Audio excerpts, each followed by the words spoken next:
We know from the last video that if we have a high calcium ion concentration inside of the muscle cell, then those calcium ions will bond to the troponin proteins, which will then change their shape in such a way that the tropomyosin will be moved out of the way. And so then the myosin heads can crawl along the actin filaments, and then we'll actually have muscle contraction. So high calcium concentration or calcium ion concentration, we have contraction. Low calcium ion concentration, these troponin proteins go to their standard conformation, and they pull, or you can say they move the tropomyosin back in the way of the myosin heads, and we have no contraction. So this is contraction, contraction, muscle contraction. And then low calcium concentration, we could say relaxation. So the next obvious question is, how does the muscle regulate whether we have high calcium concentration and contraction or low calcium concentration and relaxation? Or even a better question is, how does the nervous system do it? How does the nervous system tell the muscle to contract, to make its calcium concentration high and contract, or to make it low again and relax? And to understand that, let's do a little bit of review of what we learned on the videos on neurons. Let me draw the terminal junction of an axon right here. Instead of having a synapse with a dendrite of another neuron, it's going to have a synapse with an actual muscle cell. So this is its synapse with the actual muscle cell right here. I could do it just like that, and you'll see what this is in a second. So this is a synapse with an actual muscle cell. So let me label everything just so you don't get confused. This is the axon. We could call it the terminal end of an axon. Terminal axon. This is the synapse. Synapse. And I realize I'm going off the screen. Synapse. Just a little terminology from the neuron videos. This space was a synaptic cleft. This is the presynaptic neuron. This is, I guess you could kind of view it, the postsynaptic cell. It's not a neuron in this case. And then, just so we have, this is our membrane. This is the plasma. This is membrane of muscle cell. And I'm going to do probably the next video, or maybe a video after that. I'll actually show you the anatomy of muscle cell. In this video will be a little abstract because we really want to understand how the calcium ion concentration is regulated. Membrane of muscle cell, and this is called a sarcolemma. Sarcolemma. Sarcolemma. I think it's sarcolemma, however you want to say it. So this is the membrane of the muscle cell.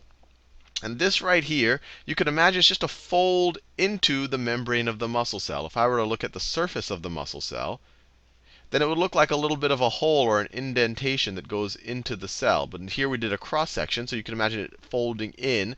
But it's like if you poked it in with a needle or something, this is what you would get. You would get a fold in the membrane. And this right here is called a T-tubule. T-tubule. It's good to get our terminology out of the way. And the T just stands for transverse. It's going transverse to the surface of the membrane. And over here, and this is the really important thing in this video, or the really important organelle in this video, you have this organelle inside of the muscle cell called the sarcoplasmic reticulum. This is the sarcoplasmic reticulum. And it actually is very similar to an endoplasmic reticulum in kind of its and somewhat of what it is, or maybe in how it's related to an endoplasmic reticulum. But here its main function is storage. While an endoplasmic reticulum, it's involved in protein development, and it has ribosomes attached to it. But this is purely a storage organelle. And what the sarcoplasmic reticulum does is it has calcium ion pumps on its membrane. It has calcium ion pumps on its membrane. And what these do is they're ATP aces, which means that they use ATP to fuel the pump. So you have ATP come in, the ATP attaches to it, and maybe a calcium ion will attach to it. I'll do the calcium ion in pink. Maybe a calcium ion will attach to it. And when the ATP hydrolyzes into ADP plus a phosphate group, that changes the conformation of this protein, and it pumps the calcium ion in. So the calcium ions get pumped in. So the net effect of all of these calcium ion pumps on the membrane of the sarcoplasmic reticulum is, in a resting muscle, we'll have a very high concentration of calcium ions on the inside. A very high concentration of calcium ions on the inside. Now, I think you could probably guess where this is going. When the muscle needs to contract, these calcium ions get dumped out into the cytoplasm of the cell, and then they're able to bond to the troponin. Then they're able to bond to the troponin right here and do everything we talked about in the last video. So what we care about is just how does it know when to dump its calcium ions into the rest of the cell. This is the inside of the cell. Inside the muscle cell. Inside the cell. And so this area is what the actin filaments and the myosin heads and all of the rest, and the troponin and the tropomyosin, they're all exposed to the environment that is over here. So you can imagine, I could just draw it here just to make it clear. We have our actin filament right there. I'm drawing it very abstract. We'll see more of the structure in a future video. Maybe you have your myosin head right there, and then you have your tropomyosin that's wrapped around, and it's being nailed down by troponin, by the troponin proteins, just like that. This is a very abstract drawing, but I think this will give you a sense of what's going on. So let's say this neuron, and we'll call this a motor neuron. Motor neuron. It's signaling for a muscle contraction. So first of all, we know how signals travel across neurons, especially across axons, with an action potential. We could have a sodium channel right here. It's voltage gated, so you have a little bit of a positive voltage there. That tells this voltage gated sodium channel to open up. So it opens up. It allows even more of the sodium to flow in. That makes it a little bit more positive here. So then that triggers the next voltage gated channel to open up, and then so it keeps traveling down the membrane of the axon. And eventually, when you get enough of a positive threshold, voltage gated calcium channels open up. And this is all a review. So the calcium ions. This is all a review of what we learned in the neuron videos. So eventually, when it gets positive enough close to these calcium ion channels, they allow the calcium ions to flow in. And the calcium ions flow in, and they bond to those special proteins near the synaptic membrane, or the presynaptic membrane right there. These are calcium ions. They bond to proteins that were docking vesicles. And remember, vesicles were just these membranes, or these membranes around neurotransmitters. So they're all containing neurotransmitters. When the calcium binds to those proteins, it allows exocytosis to occur. It allows the membrane of the vesicles to merge with the membrane of the actual neuron, and the contents get dumped out. This is all review from the neuron videos. I explain in much more detail in those videos. But you have all of these neurotransmitters get dumped out. And when we're talking about the synapse between a neuron and a muscle cell, the neurotransmitter here is acetylcholine. Acetylcholine. But just like what would happen at a dendrite, the acetylcholine binds to receptors on the sarcolemma, or the membrane of the muscle cell, and that opens sodium channels on the muscle cell. So the muscle cell also has a voltage gradient across its membrane, just like a neuron does. And then that allows, so when this guy gets some acetylcholine, it allows sodium to flow inside the muscle cell. So you have a plus there, and that causes an action potential in the muscle cell. So then you have a little bit of a positive charge. If it gets high enough to a threshold level, it'll trigger this voltage gated channel right here, which will allow more sodium to flow in. Then if it becomes, and so it'll become a little bit positive over here. And of course, it also has potassium to reverse it. It's just like what's going on in a neuron. So eventually, this action potential, you have a sodium channel over here. It gets a little bit positive. When it gets enough positive, then it opens up and allows even more sodium to flow in. So you have this action potential. And then that action potential, so you have a sodium channel over here. It goes down this T tubule.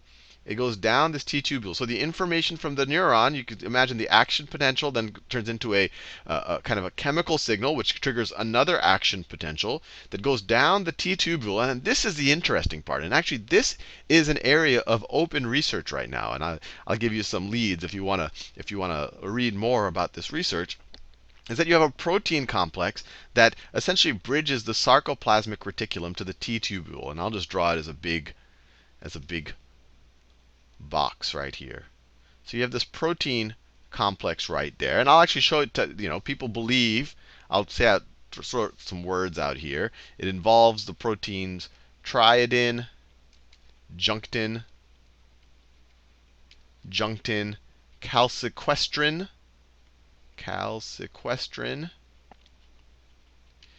and ryanodine. Ryanodine. That they're somehow involved in a protein complex here that bridges between the T tubule and the sarcoplasmic reticulum. But the big picture is what happens is when this action potential travels down here, so when we get positive enough right around here, this complex of proteins triggers the release of calcium. And they think that the ryanodine is actually what is the part that actually releases the calcium. But we could just say that maybe it's triggered right here. When the action potential travels down, let me switch to another color. I'm using this purple too much.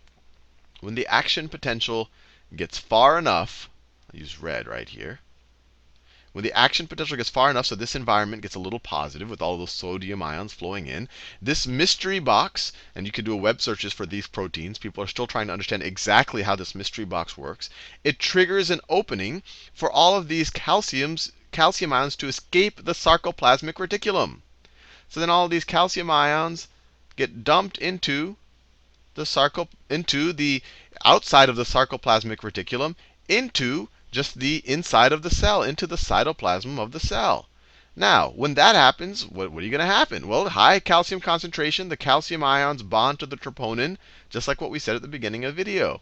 The calcium ions bond to the troponin, move the tropomyosin out of the way, and then the myosin, using ATP, like we learned 2 videos ago, can start crawling up the actin.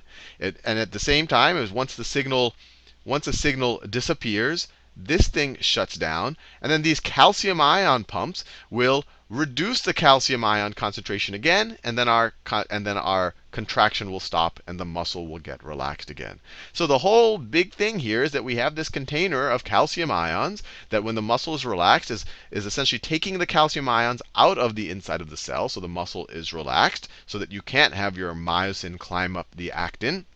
But then when it gets the signal, it dumps it back in, and then we actually have a muscle contraction because the tropomyosin gets moved out of the way by the troponin.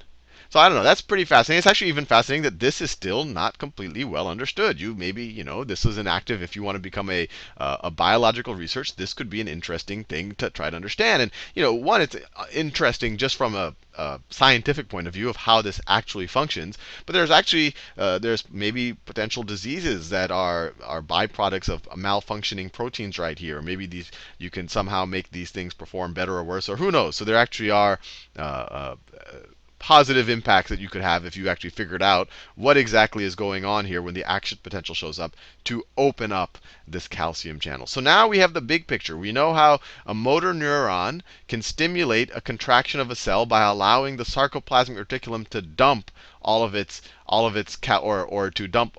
to allow calcium ions to travel across this membrane into the cytoplasm of the cell. And I was doing a little bit of reading before this video. And these pumps are very efficient. So once this signal goes away and this door is closed right here, this sarcoplasmic reticulum can get back the ion concentration in about 30 milliseconds. So that's why we're so good at stopping contractions. Why I can punch and then pull back my arm and then have it relaxed all within split seconds, because we can stop the contraction in 30 milliseconds, which is it's less than a 30th of a second. So anyway, I'll see you in the next video where we'll study the actual anatomy of a muscle cell in a little bit more detail.